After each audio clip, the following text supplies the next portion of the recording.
కాళ్ళ మీద నుంచి కొంచెం పైకి లేపు, నేను ముట్టుకుంటా. నీ కాళ్ళ మీద నుంచి కొంచెం చెయ్యి పైకి లేపు.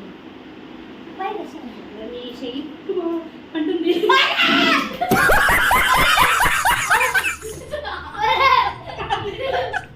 ఇలా కరెంట్ షాక్ ఎందుకు వస్తుందో తెలుసా?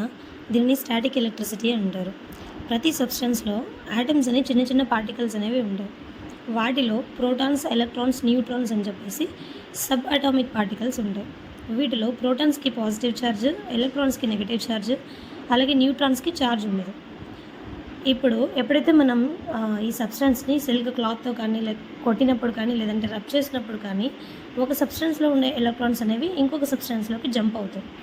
అలా జంప్ అయినప్పుడు ఎలక్ట్రాన్స్ని పోగొట్టుకున్న సబ్స్టెన్స్కి ఏమో పాజిటివ్ ఛార్జ్ వస్తుంది, ఎలక్ట్రాన్స్ని తీసుకున్న సబ్స్టెన్స్కి ఏమో నెగిటివ్ ఛార్జ్ వస్తుంది.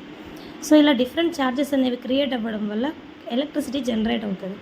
ఇలా జనరేట్ అయిన ఎలక్ట్రిసిటీ మన బాడీలో ఉన్నప్పుడు ఎవరైనా వచ్చి మనల్ని టచ్ చేసినప్పుడు మన బాడీ నుంచి ఎలక్ట్రిసిటీ అనేది వాళ్ళలోకి ట్రాన్స్ఫర్ అవుతుందన్నమాట.